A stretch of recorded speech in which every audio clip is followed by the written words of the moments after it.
Yes.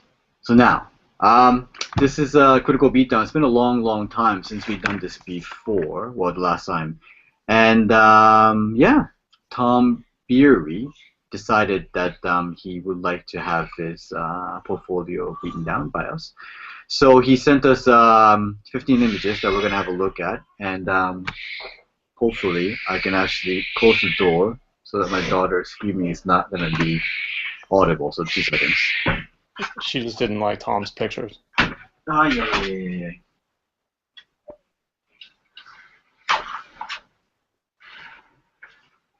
yeah.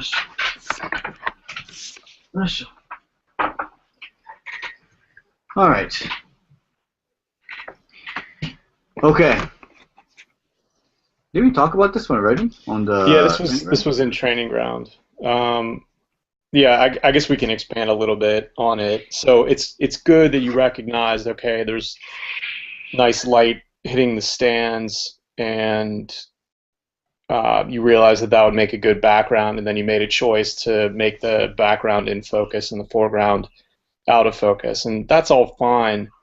But what you need is something. The out of focus character has to be doing something aesthetically pleasing, and a goalie catching a ball with his arms into his body is not that. So he needs to be making a save so that you can kind of see all of his limbs, um, or somebody needs to be kicking the ball, or two people need. This is a perfect time for the two people going up for a header out of focus with the background exposed properly. Like, it has to be like a recognizable and clear play related to whatever that sport is, because you're not showing it, you're only really hinting at it, and so it needs to be something that's dynamic or athletic or something like that. And a goalie kind of hunched over, pulling the ball into his chest is not that.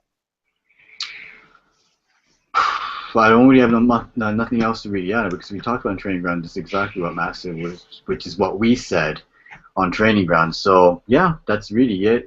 Something. I mean, I think that the idea is very, very good.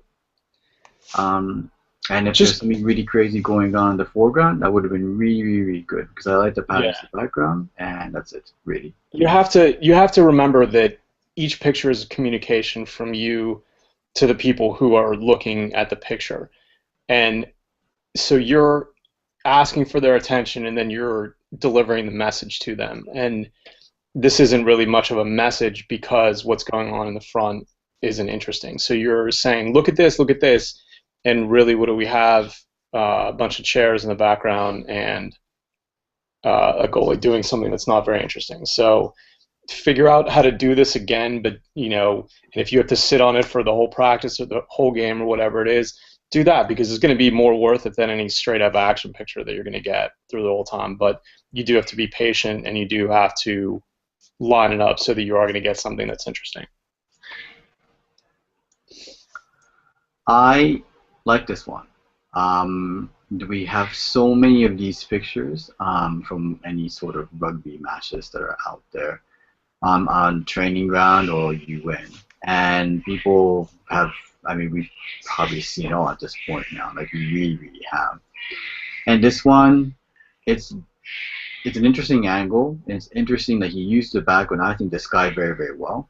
The hand is there to kind of make it like so that there's been something that happened before, and these two guys are going up for it. And I think it's a very, very good photo. And I think we've seen the entire portfolio at this juncture now, and I think, to me, this is the best one he's ever done. So, well, it's easily the best one, and the reason why is because it uses the space really well. Like, a lot of times we'll say, oh, well, you need to crop here because this isn't you're not using the space well. This is extraneous to the picture. But what's going on here is that having the arm on one side and the empty sky on the other side really draws you into what's going on, and the kind of arc of the really bright light fading into the blue sky, that's the symmetry in the picture, and then the asymmetry is the hand. Those two things work really well together. The only criticism, and this isn't to take away from this picture because it is good. This is a good picture, and it's clearly the best of the ones that we're looking at. But what I would say is that either let the people in the bottom of the frame go into total silhouette, or try to bring up the levels of those so that you can see them. You're caught in like a weird middle ground here where you can kind of see the detail in them, but it's not enough. So, to me, it would be fine if you drop the exposure a little bit and maybe pulled out a little bit of blue, a little bit more blue in the sky, and let them go to silhouette, or go the other way and raise the exposure, or manipulate the shadows so that you can see a little bit more detail in the players. That's all I would say about that. That for me, it doesn't really bother as much as much as Matt does, but I think it's just kind of the guy. Because I think if it was all silhouetted, I think it wouldn't be that interesting. I like the fact that it's actually not one silhouetted, which is hand and mostly ball. And then I would like maybe to actually, Photoshop it a bit so you can actually see a bit more of the guys who are actually going for the ball, a bit more. But I'm okay with it because I really don't. I think the entire, it's okay. It's okay how it is. But the thing is that you're asking people. The first thing that you see is the hand and the ball, and then your eye goes down. If your eye is going to go down there, if you're going to make people look at it, then either have it be enough to see what's going on, or have it be in a complete silhouette so that your eye doesn't linger down there. You want people to see this as a whole picture. Don't make them fixate on the players at the bottom trying to figure out, are they recognizable? Are they supposed to be silhouettes? That's what I'm talking about. You want them to look at this as a whole picture because it's structurally it's very good, but if you make them spend too much of their time looking at the players to try and figure out if there is any detail there, you're losing the battle. And we go on to the next one.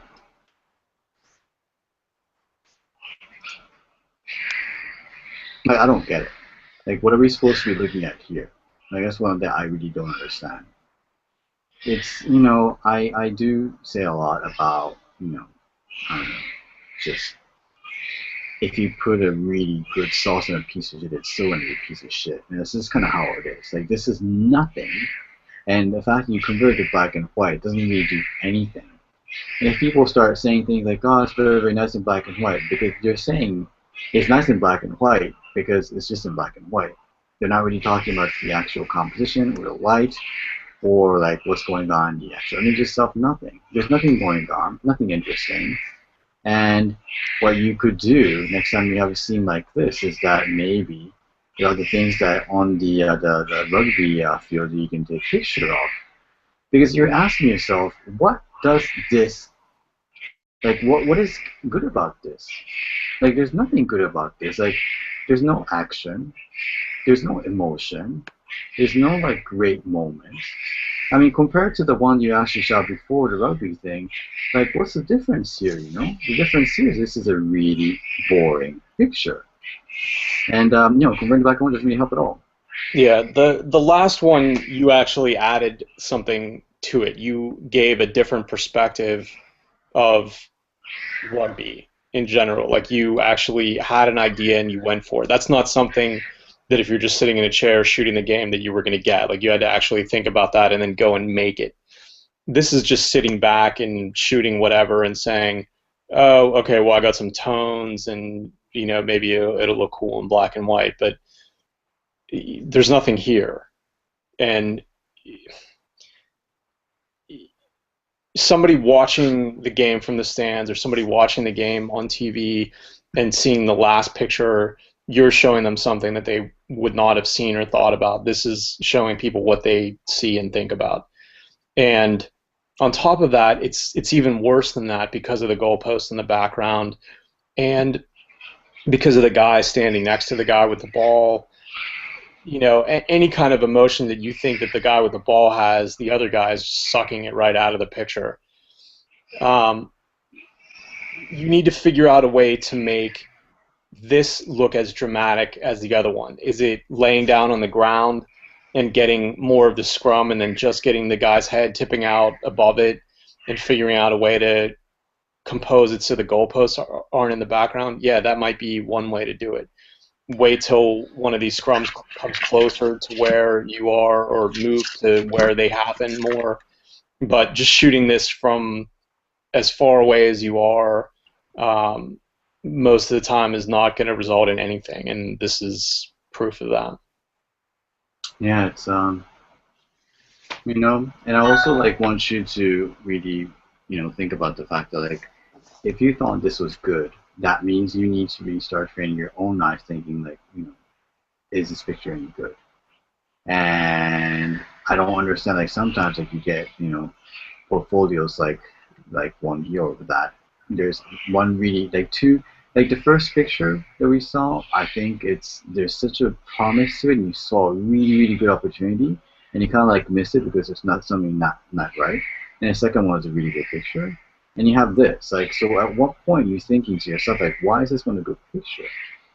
I mean, you don't actually like, for instance, like anyone who's going to be doing that critical beatdown, I don't want you to actually even have like, if we say maximum 15 photos, but it doesn't necessarily mean you have to actually have all 15. You can have 10 if that's your best thing, because this is really obviously not your best stuff.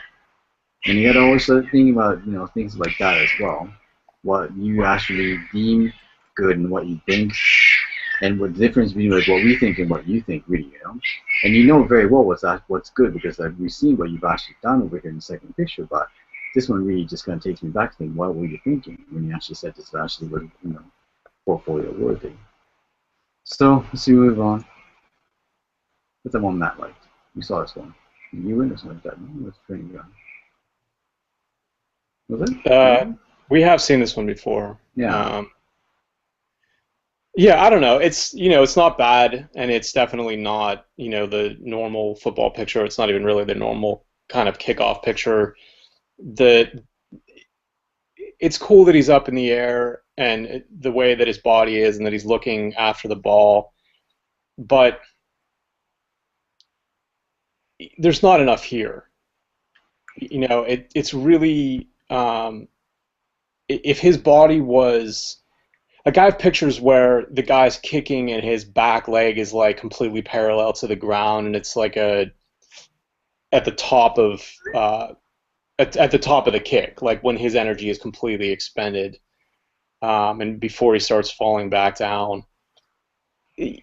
That's what you're looking for. It's cool that he's up in the air and that makes it better than if he was just standing on the ground.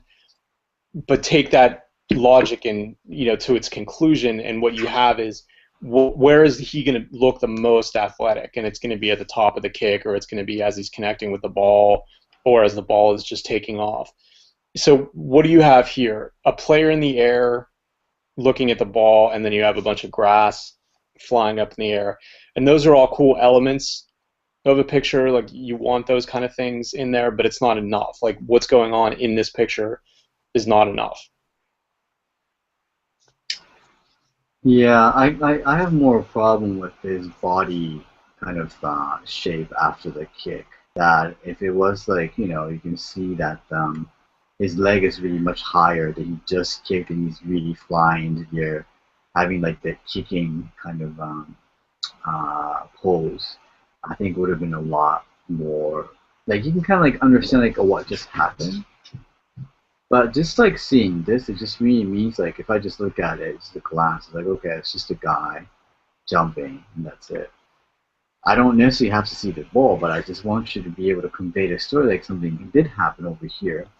And after like further, like I need to like know first of all about football to think that he actually kicked the ball. And that really never should be the prerequisite when you're actually shooting sports. It should just be able to tell a story in itself. Unless you're doing something very specific, like, you're doing this is the kick that won the game and that kind of stuff, like, yeah, that really, that would help actually, go forward to the whole story. But this is a portfolio. That means like someone's going to be looking at this picture and is going to say, oh, okay, that's a really good shot of the kick. but I need to know that it's the case. And that to me is really lacking over here, and that's why I think I remember like I didn't like this photo particularly because of the fact that it just didn't tell the whole story. So, yeah, that one.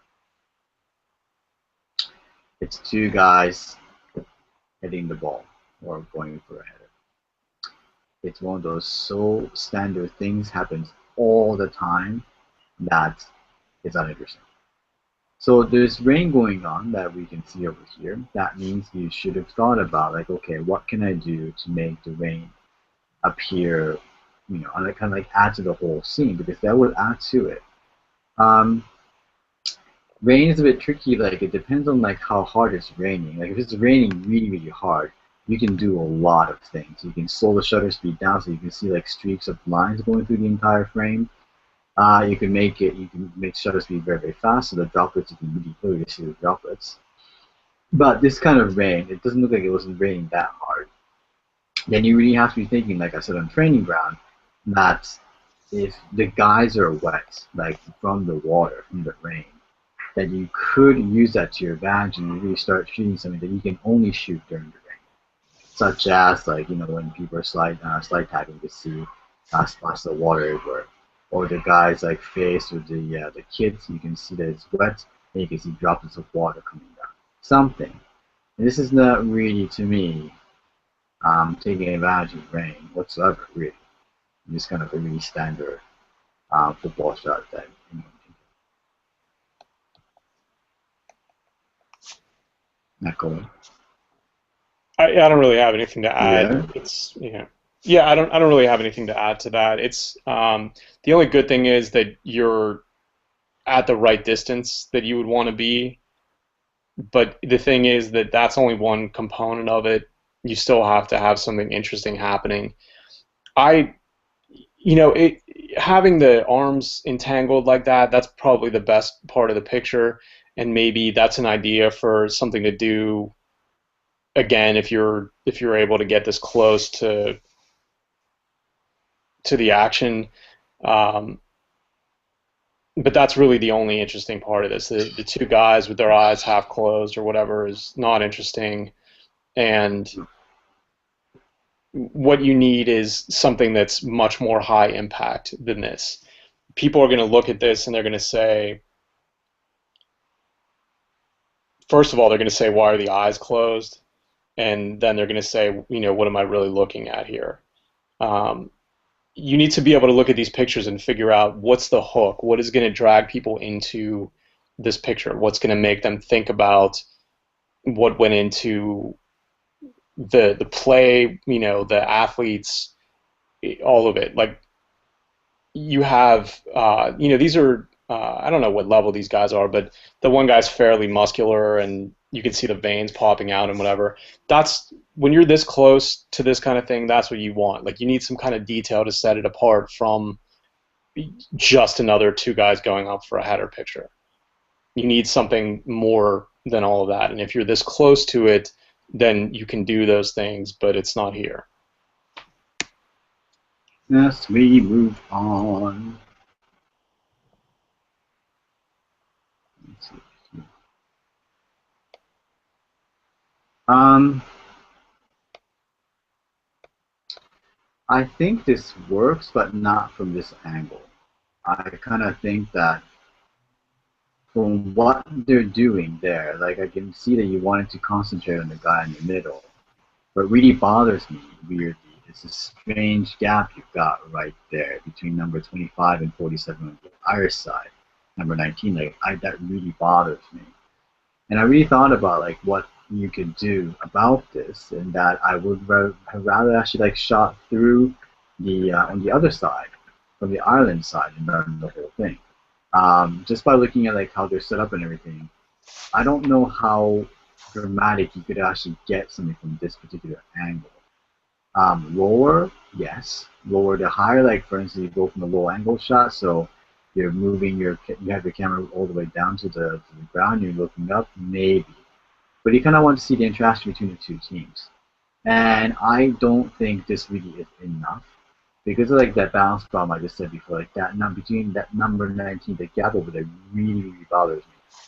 Um, and you want to do, I think it's a haka, I think about in New Zealand anyway. So it's one of those things that yeah, it might have been that to better to just concentrate on like one guy instead of the entire group, and then that way instead of actually trying to go for the entire thing. I'm looking at this, and there's something off. That gap is definitely part of it, Yeah. but it seems like he's not square to the other to the lineup of players in the white shirts. And I'm wondering, like, if he had gone a couple steps over to the left, the whole thing have been square, and number 9 would have been covering up that gap. Maybe. It doesn't make it a No, I great don't think picture, so. but it takes care of the Gap.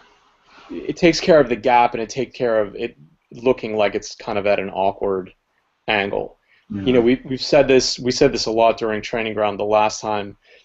The A picture like this where there's no action and where you're using shapes and lines and geometry and things like that, you have to nail all of those things.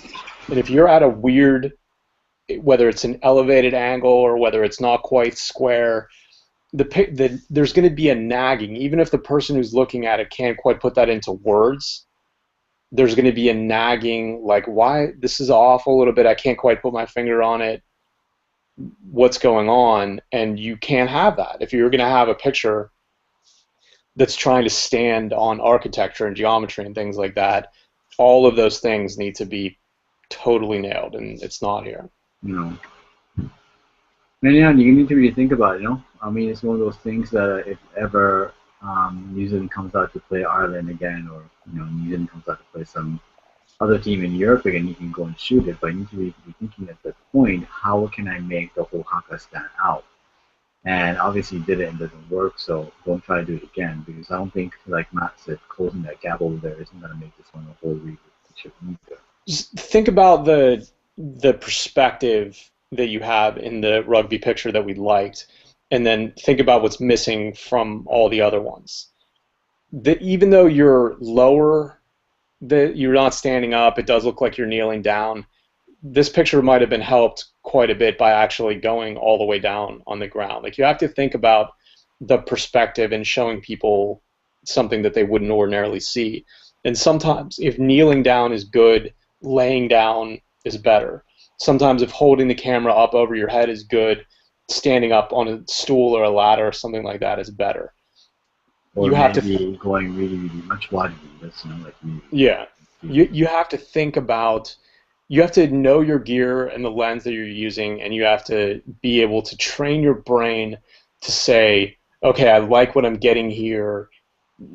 What would taking a step forward or a step back, a step up or a step down, how would that affect it? You need to be able to, that needs to be like second nature, because these things are happening. It's not like you're shooting a landscape and, maybe walking 20 feet to your left and climbing up on a rock is going to help and you have all the time in the world to do that. You don't. So you need to train yourself to think, where's the best angle for this? What little changes can I make right now will make this a better picture? And a lot of times the angle that you're shooting at is what that is.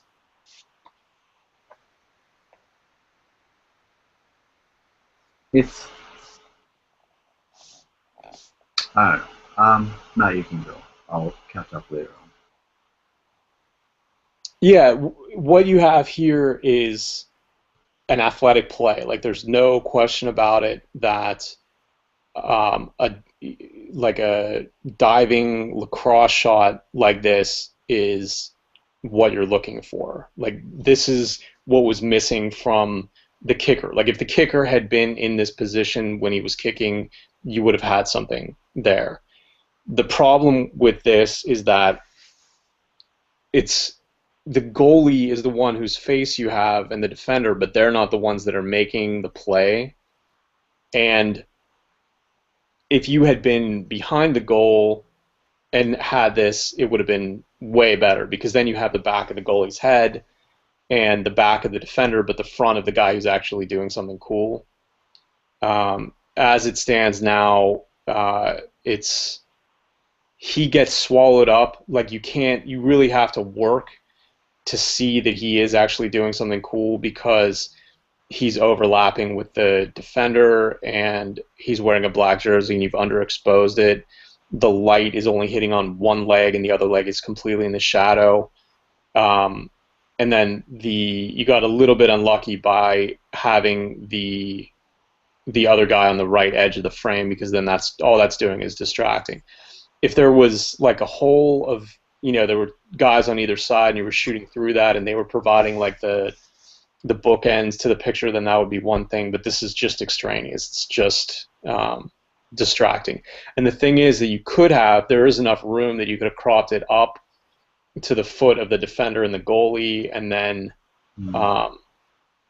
not showed the whole goal, but only showed the edge of the goalie's stick. That's possible, but that only gets the guy on the right out. It doesn't change the fact that you've lost the guy who's making the most athletic play not only has his back to you, but the light isn't hitting him in a very, very good way. What really bothers me is, first of all, that guy on the right, his back leg is that really bothers me. Second of all, like what Matt said, like the balance of the picture is very bad. I don't really particularly mind at all, like if the guy, who's the protagonist of the entire the frame is on the far right or the far left. I don't really care. Like it doesn't have to be milk for all I care. I don't do it either. And I think it makes for an interesting picture. But the thing is, if I see this shot, if I was shooting this and it got, oh yeah, cool, like I got the shot that he was doing diving thing, and I look at it and say, okay, first of all, that guy on the right, I can't really do anything about it. Even if I Photoshop it like crazy, I can't get rid of everything from it. So it's just impossible. And second of all, I think it's just like it's a good action, but then it's a really, really good action. It really is. And I think the fact that also Matt said the whole I can't see the guy's face really bothers me to no end. And also the fact that he doesn't really pop out in the entire frame. I've kind of been looking at it since when Matt was talking about this, and I was like looking at it a lot. It's like there's something really wrong with it, and I figured out like yeah, he doesn't pop out of the frame. I don't know if it's because his kit is black or the fact that the background is green. I don't know, but it really, really doesn't, and that you need to really think about as well. It has to really be based on gut instinct and things like that. I'm not asking you to basically sit next to a goal in a lacrosse game because I'm sure it's quite suicidal more than anything else. But yeah, if you get an action shot like this, there's nothing else you could have done. At this point, nothing. Because, earlier the guy's not probably jumping yet. Later, the guy's probably near the gun. He hasn't actually done anything interesting. You got him at the right time, but it's just not a good picture. Hence, that's why this thing is so tricky, because you think you got everything. You look at it, it's like, and that's fine. That's really, really, like, I'm not saying like it's fine, like that's what the kind of picture you should be using. That's fine that you're going to be feeding down about the fact that things are not perfect. Then you just have to go and do it again to do a better job, So don't get yourself down too much about it. It's a matter of luck in this way, because from this angle, if you want to shoot this thing, there's nothing else you could have done. So you have the timing. You have the timing down. We see plenty of pictures that don't. This does. The other ones that you've shown us, your timing is not the problem. Two things I want to say, and both happened before the picture was even taken.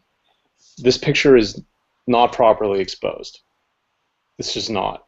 This is at least a stop and a half underexposed. And that matters when you can't see their faces clearly. It matters when the guy's wearing a black jersey and he's blending into the background. That matters. It wouldn't have saved this picture, but it would have saved another picture of something cool that happened that you got the front of it or something. So work that out. Sometimes you have to figure out the difference between what the screen on the camera is saying and what it's going to say when you put it in your camera, but you need to know that stuff. Like, it needs to be innate. The other thing is that if you're shooting lacrosse and you're set up where you are here, what's the best case scenario that you're going to get? You're probably not going to get a lot of shots because the angle, nobody's going to be coming to you shooting. So from here, you are shooting the goalie. You're shooting the defender, and the best case scenario is all of this action happens on the other side and you get a better picture of the defender or something. So I don't know.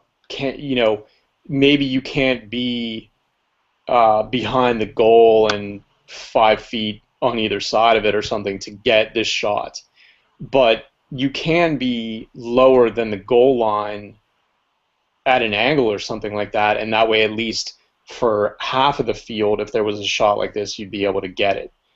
But from this, what do you get? You get people coming across midfield and having a pass, or you have somebody taking a really long-range shot on the other side of the field. But, I'm not sure what the best case scenario is here, given the angle that you're shooting at and where the goal is. I don't see it. I think you need to be, like I said, if you can't be on the end line, like all the way back behind the goal, behind the line, then at least be on the sideline deeper than where the goal is, so that you're opening up some chance of getting an offensive player getting off a shot. Because unless you're there to shoot the goalie, and you should, come away with a couple pictures of each goalie or whatever, or maybe the goalie's going to do something crazy. But to me, lacrosse is about the crazy things like this, where they're using a tiny little bit of space to get a shot around a defender or do a diving play or something like that. And I just don't see how you're going to be able to get it from this angle.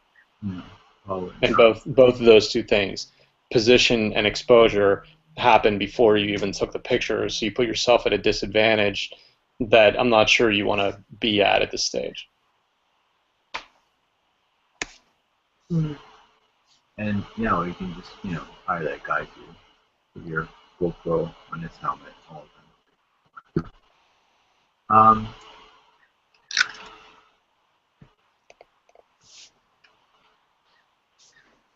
So the main thing here, obviously, is a guy who's got only a leg. That doesn't do it. He's playing with one leg, and I'm gonna say, so what? So what if he's playing with one leg? If this is the case, and I really want to see him doing something absolutely spectacular, because he can't sell me just on this. Like I said, I'm not, we're always looking for something, two things that are interesting about this entire thing. And I see that, this guy is got only a leg. And I don't see anything else going on with him. It's a standard football play. The guy's going for a pass, and the other guy's trying to block it. That's it. It's all there is to it. So I take the guy, okay, let's just make him a two-footed player, or two-legged player. What do you got? You got nothing. Got absolutely nothing.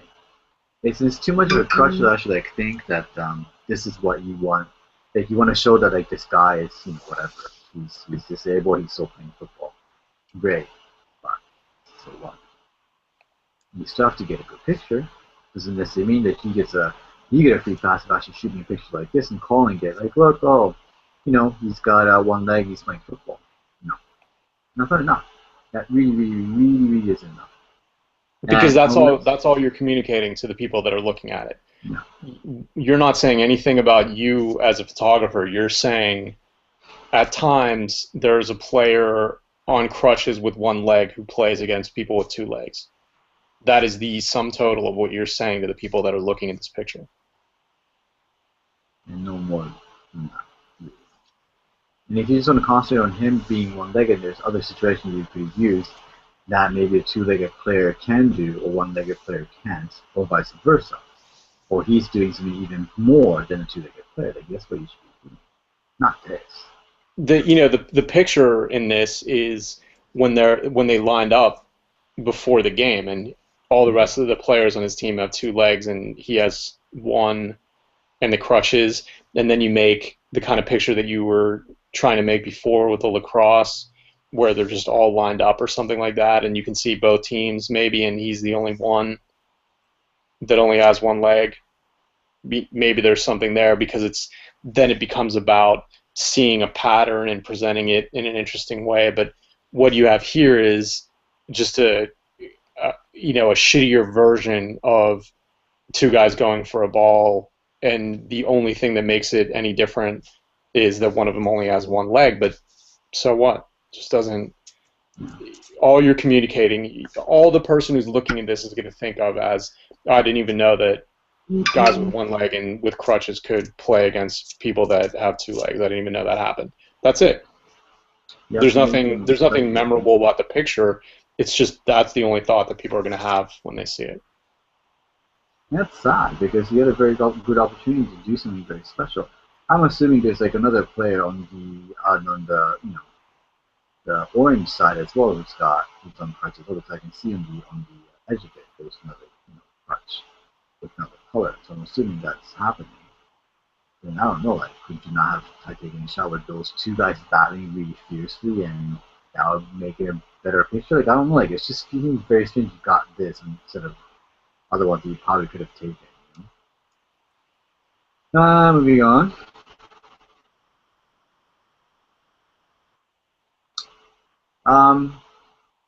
It works to a point until I realize it's not centered.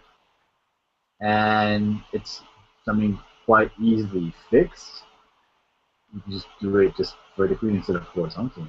Like, you just stop it that way. You can start it that way as well. And you need to really start, like Matt said before, about these things, especially like when it's quite symmetrical things and geometrical things.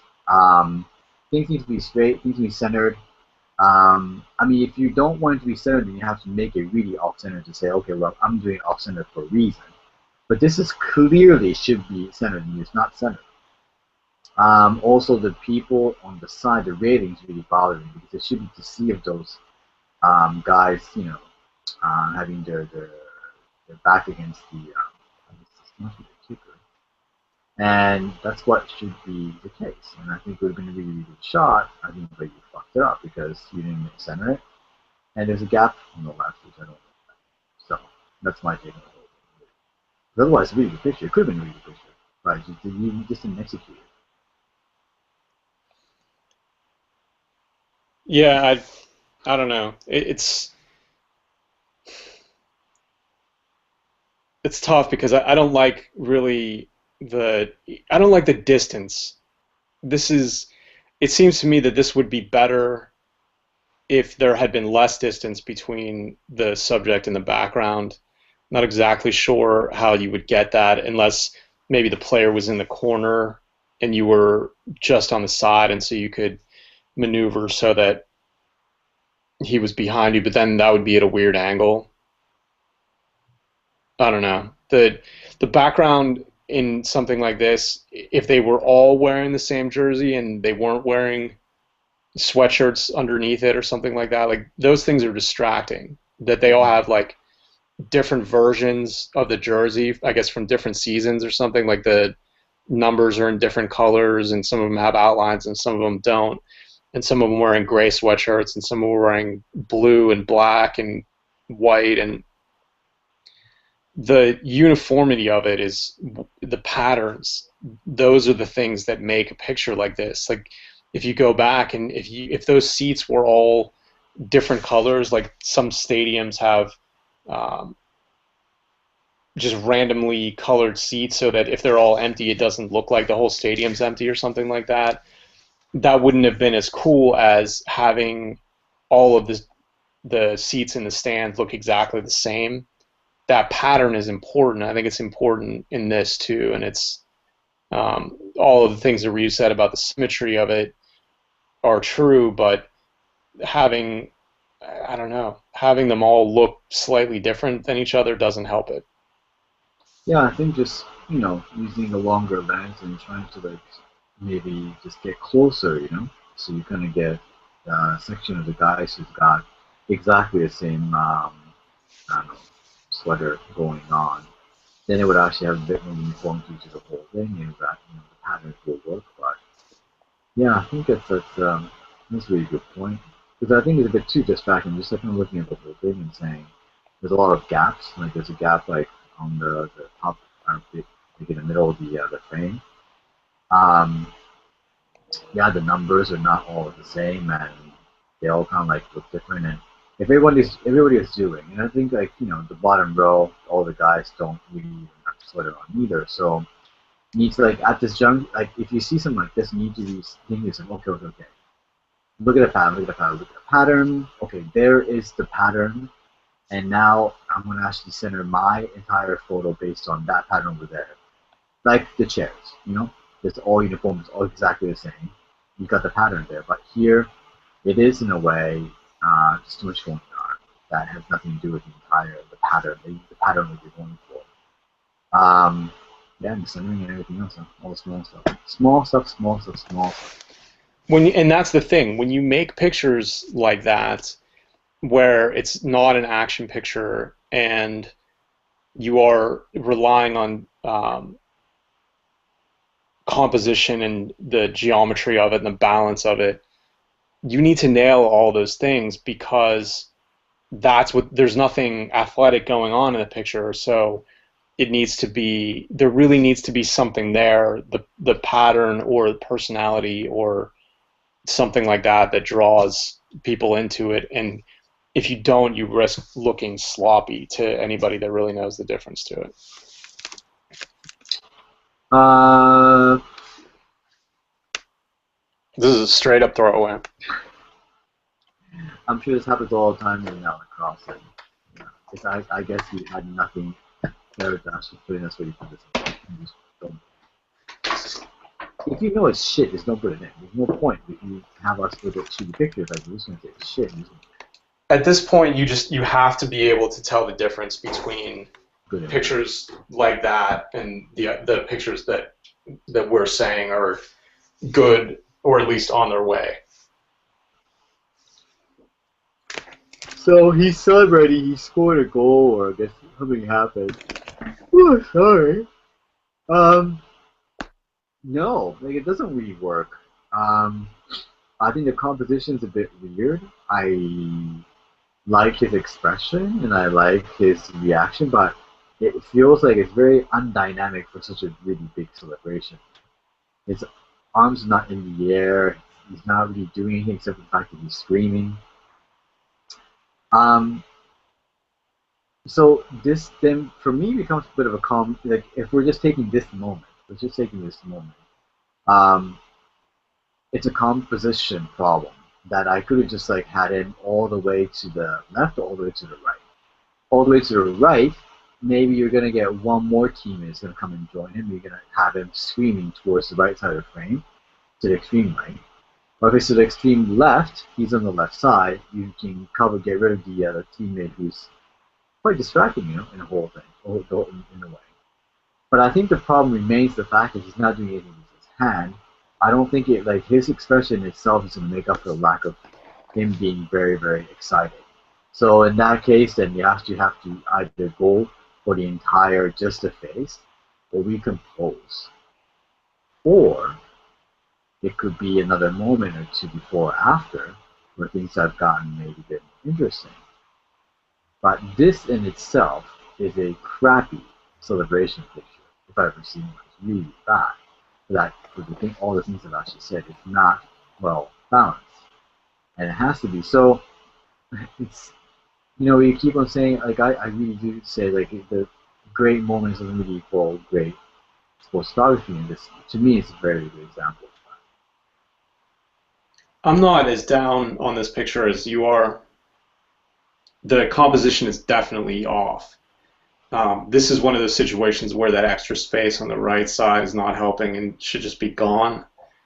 I do think that it would be better if he had, gotten his hands into it, or if there had been another, maybe if there was another face on in that blank space on the right, that would be one thing. But I do think the expression on his face and the I don't know, the way his eyes look kind of crazy.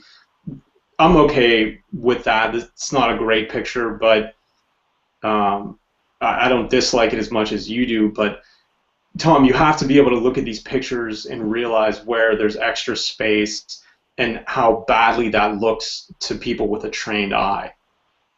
And if you're looking to make this your portfolio, if you're looking to enter this in the contest or something like that, the people that are judging you one way or the other are going to be informed and they're going to know what they're looking for. And this kind of stuff, it's just like this may as well be ringed in neon yellow.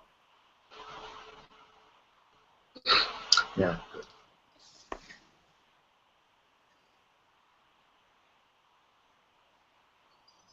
Yeah.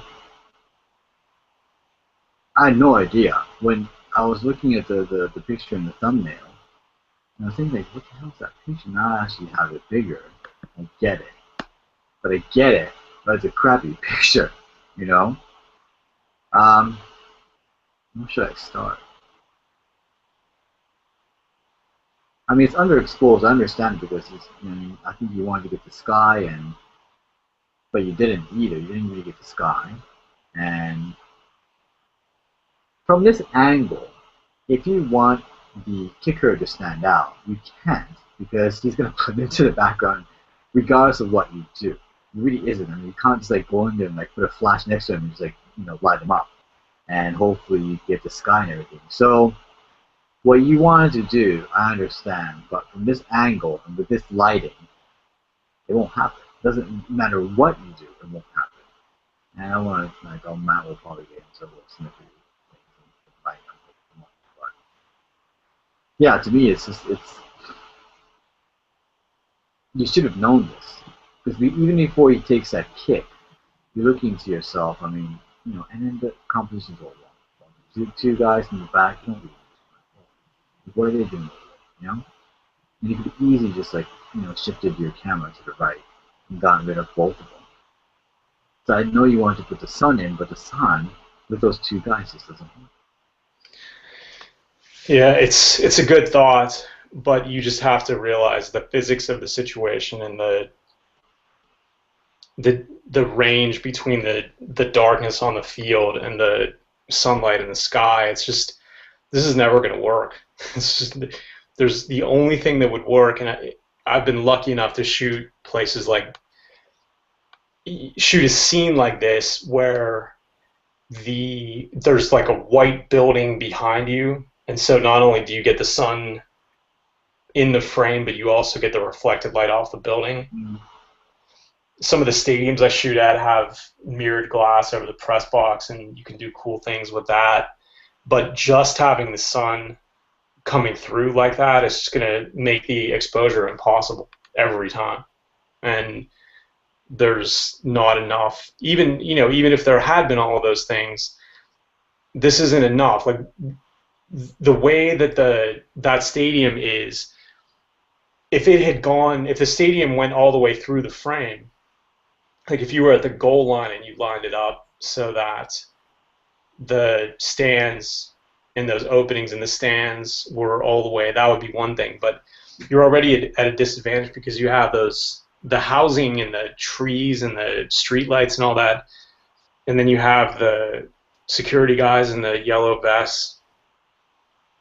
For this kind of picture where there's, it's really wide and there's really not all that much going on, you were at a disadvantage even before you factored in the exposure. So this, it's good that you're thinking, I'm going to shoot other things than just the straight up action on the field, but this, you need to be able to recognize the things that are going to tear the picture down before you take it, and make an adjustment. I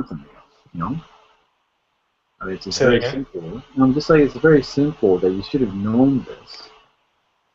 Immediately, if you see the situation, okay, I want to do this. I want to try to like get the sun in and the sky and everything. You look through your viewfinder and you see that. You don't go and shoot it. You don't. You say, okay, you know what? I can't do this because it won't work. You need to go and rethink, like, okay, what can I do? Can I then go all the way to the right? So maybe if I can actually get far enough, you can get the sun on top of his head. Maybe I can probably do it that way if it works. Just you have to, why stay there when you know for a fact it's not going to work?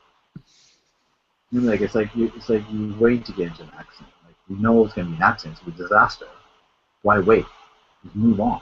You need to be able to actually make those snaps, like those really quick decisions, very, very, very, very, very quickly in your head, and move on. And just get out of there. Just do something else. And that seems to be a problem. Like same as this. It's the same. It's the same photo Yeah. to me. And you have the same problem with the extraneous player on the right hand side that you had in the other lacrosse picture. Like you need to you need to look at everything that's in your frame and figure out what's working. So some of the and what's not working. And in some of them it's negative space that's not working. In another it's clipped off players. I there's a piece of advice from actually a guy who won a Pulitzer for war photography, and his name is Kim Komenich, and he taught at a workshop I went to once, and he said, start at the edges and work your way in. So that doesn't always work for sports photography because you do need to know where your subject is, but once you have it framed, once you have the camera pointed in the general direction that you want to, you do need to be very, very aware of what's along the edges of your frame. Because if that's not working, it's not going to make a whole lot of difference what's going on with your subject. You can also do that after, you can think about that after you're done shooting and you're editing, look around the edges and say, is there something that's going to be a big distraction? Is there too much negative space? Is there something distracting? Are there guys wearing yellow vests? Are there trees with no leaves in them that are distracting? Or like here in like the other lacrosse picture, are there guys just standing around who don't need to be there? And I don't understand it because there's plenty of room to have cropped this differently. Or just shifted the camera as well. Like that seems to be a problem if you want to put everything in center. That's not. We'll talk about it in the portfolio. This is not part of it. It's the famous people problem. If you show this to any American, I bet 99 of 999,000 would not know what's going on. The only significance is the fact that there's 14 there. So how is this a good shot? Is he doing anything interesting? No. Okay. So at that moment, you say, okay, this is not a good shot. And you say, for all your friends might say, it's Roy Keane, it's a great shot. No, it's not a great shot because it's just Roy Keane standing doing nothing. So you have to realize that shooting a famous person doesn't necessarily mean it's a good photo. Kind of same thing with like a great moment doesn't equal great photography either, Can't do it. Can't do it yourself. And it goes with all celebrities out there. If you're gonna get a shot of celebrity like that, you have to ask yourself like, okay, is he doing anything interesting? If he's not doing anything interesting, that means he's not doing what he's supposed to be doing, and therefore, if you get that shot, it's still going. And again, there's extra space on the right and an extra body on the left. So this is a problem. This is something that you absolutely need to work on. For these pictures, they're not. A lot of them aren't good enough for it to matter one way or the other. But the thing is, once you start, really getting the stuff that we're teaching, like you definitely understand what we're saying, but it's really yet to completely translate into it. But once it does, if you don't fix that negative space and extra body problem, those are going to actually ruin good pictures. Um, I like this one. I like this kind of the haphazard thing going on the left and the ball on the right, which I think is a bit, nice. I like this one. Yeah, I mean, you start nitpicking about a lot of different things. You can't see any faces or whatnot. Yeah, but I guess like I'm looking at your entire portfolio and telling myself, well, compared to the other ones, it's actually much better. There seems to be like in your case, there seems to be like no middle ground. Like it's just either really good or really bad. And this I actually do like. I'll actually put it like I like this kind of thing. So I'm happy with Uh, I mean, it doesn't have the problems that we were just talking about, but I'm not really wild about it. it. Why? I don't know, the sign in the background on the left. Hmm. Okay. I mean, it's not good enough to overcome problems like that, really. No, it isn't. But I'm just gonna seeing it the entire portfolio and saying like, well, amongst the ones he shot, looking at it very quickly. Yeah, I don't know. I think that the best thing that I can say is that there's two positives that we can pull out of this. He is trying things. He's trying a lot of the things that we've talked about. He's trying his own things. He's low. That's that's good because it's hard for us to get a lot of people over that hump of this is what I think sports photography is, two guys going after a ball all the time. You have fairly quickly moved over that hump to I understand that and I'm going to try all these things. That's good. And for a lot of people, they don't make it over that ever. We have people who, I don't know if they'll ever make it over. And most of the people that do make it over do end up figuring it out and making more good pictures than bad pictures. And the other good thing that I can say is your timing is good. We have a lot of the pictures that we see, good or bad, have timing issues to them. Like, oh, that would have been nice, but you waited too long, or you didn't wait long enough, and the collision was actually going to be more interesting, or the anticipation was going to be more interesting, or whatever. You have displayed and some kind of aptitude for that timing, and that's good. The the negatives again are use of space, extra bodies in the frame that don't need to be there, and lining up to shoot in a situation that has basically zero chance for a good picture. So those are the things that I would say to work on. The number one thing that I would work on is thinking about what could go right and what could go wrong in any situation that you're in. The one of the uh, was it the rugby ground or whatever where the sun was peeking through. You need to be able to recognize right away there is way too much dynamic range between the sun and the sky and what's going on, and that all of the things that make it a sports picture are going to be lost. You need to recognize that right away. It's I don't know how anybody could make a picture from this spot. Like I'm thinking about it, and short of having like strobe lights or something, I just don't see how it's at all possible to get anything usable out of this. Um, and then the other ones where you're showing the crowd and where you're showing the background, think about that stuff and think about what's going to make it a picture. Like just having a good background or just having a good foreground or something like that. Having the idea that you're going to do something, that's all good, but you still need to execute it. So you need to think about, when am I going to take the picture? What am I looking for that's going to make this a better picture than if I just stood here and took it of nothing? So thinking, what could go right? What could go wrong? What am I communicating to the people that are looking at it? Those are the things that you need to work on right now. And the more you internalize that, the more you start anticipating without even really consciously thinking about it,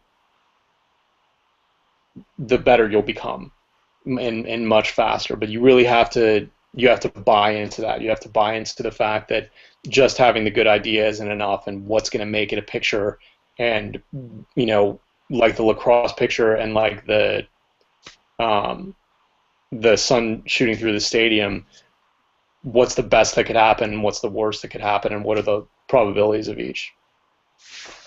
I kind of think that you have a very, like you say, you have a very good eye for it.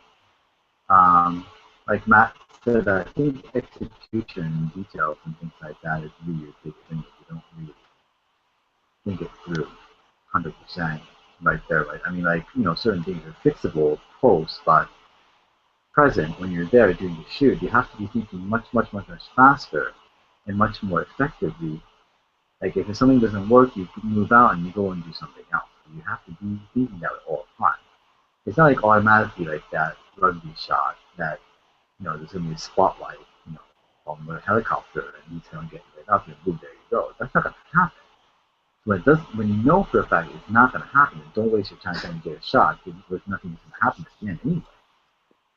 But my number one thing is that you have this really weird, you know, you kind of misunderstand like what is good and what's not good. Photography being a very subjective thing, I cannot say obviously my opinion and Matt's opinion is basically our opinion. It's not like it's I don't know, it's not like the world's opinion. But we've seen a lot of sports pictures.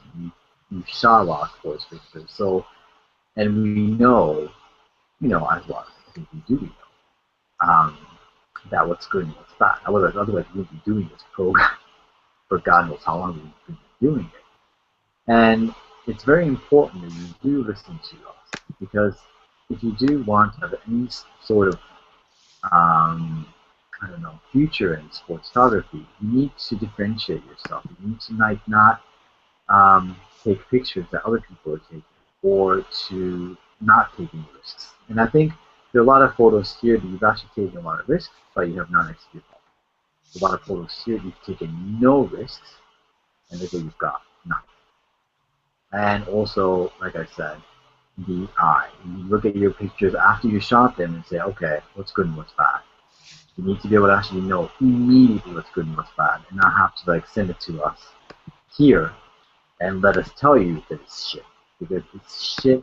You know it's shit when you can actually take a picture like that. We did. I mean, we shot like this or even this. I have no idea why you would actually even send a picture like this or which one or this or I'm not gonna erase that one. Or this. But you know what I mean, like it just doesn't it make or this even. It's the whole group. So think. Go through your stuff. Like you don't have to like this should be your best work. And you've got, from what I can see, maybe five that are Yeah. good, and the rest are not. So I would rather like you send me five. I mean, like I think I understand. Like if I send 15 and I was talking about the entire thing because you're paying for it, but you have to realize like this is if this is going to be the real deal, like you're going to be submitting this portfolio to someone or to some organization, they will just rip it apart or they won't even be saying anything because you've taken some good stuff and a lot of bad stuff in this whole portfolio and thinking people would think good things about it. One more thing, as you're kind of training your brain to work with your eye to figure out if something could possibly work or if it couldn't, after you're done shooting and you bring a picture like this one home, I want you to look at it and break it down into its parts. So you have the mostly dark background and you have the uprights. That's one part of it, and then you have the two guys who are standing up. That's another part of it, and then you have the scrum on the bottom. So you can break this picture down into three zones. Let's call them.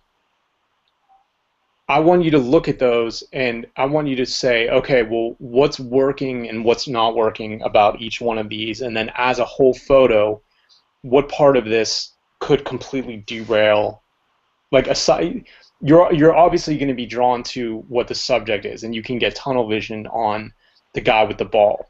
And I don't see it even the guy with the ball, like that's supposedly the most interesting part of this, but he doesn't really have an interesting expression on his face and he's not doing anything interesting. But let's just, for the sake of example, say, you know, you can get tunnel vision on that guy.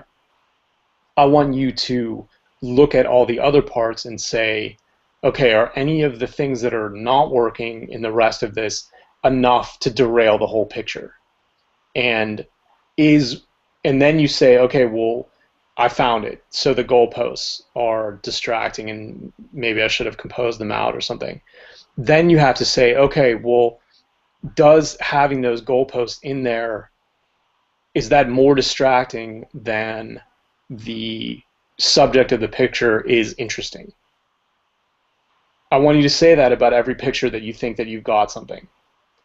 So in this one, you would say, okay, well, the scrum isn't interesting at all because I'm not really seeing any of it and there's no good details in any of it. The background is frustrating because of the goalposts, and the guy without the ball isn't doing anything interesting. The guy with the ball isn't doing. So this fails on every single level. And then if you go to the one with the sun shining through the stadium, you would say, okay, well, that part of the stadium is cool, and it's cool that there's a big sky in it, and it's cool that the sun is shooting through there. Those are all good things. And breaking this down into a zone, it would be the sky, the no, can you go back? Yeah, the sky. The sky is one. Done? Yeah. The sky is one zone. The light stand is one. The the roof of the stadium with the sun shining through is one, and then the bottom strip, which goes from the players on the field to the houses and the trees. So the good is the sky and the clouds, and the sun coming through, and the architecture of the stadium. And then you have to balance that. Okay, it's all the rest of it is completely in shadow, and are those things good enough to outweigh random trees, houses, and players that you can't see? And the answer is no. So anytime you come home and you have a good picture, I want you to break it all down into the sum of the photo's parts and figure out if the positives outweigh the negatives or if the negatives outweigh the positives. And that will, I think, get you on the road to training your brain so that you can figure this stuff out while you're there. It's tough. When you're thinking about getting pictures, it can be tough to break all that stuff down before you get them. But you do have to get your head to a place where you can do that, because you don't want to be wasting opportunities. You don't want to be trying to make this one picture that was never going to work. I don't know how much time you spent on this, but it was never going to work. So you could have been shooting other things while you were spending the time doing this, and I want you to get to the point where you recognize that this isn't going to work before. And I think that starts while you're editing. So when you're editing, I want you to break it down into the parts, think about what's working, what's not working, and where the balance is, and hopefully that'll get you to the point where you can think about it in real time. And yeah, Tom, that ends your critical beatdown. For those of you who just kind of came here by accident, this is Critical Beatdown, which is a paid service that we actually do on a site called biglensfastshutter.com. What we do is we teach people how to shoot sports photography, and we do it in a very unique way. And this, the Critical Beatdown itself is a service that you submit your portfolio up to 15 photos, and Matt and I will critique your photos by on YouTube. You can decide to share it with other people, or you can keep it personal. That's about it, really. I guess I'll see you guys with podcast. And Tom, I hope you enjoyed it. Keep on sending stuff to Training Run and also on UWin. Hopefully more UWin. And for the rest of you, Hope you get that money, and hope you give us that money, and hope you want us to beat your ass pretty good. And that will be the end. Thanks for joining, and see you next time. Bye bye.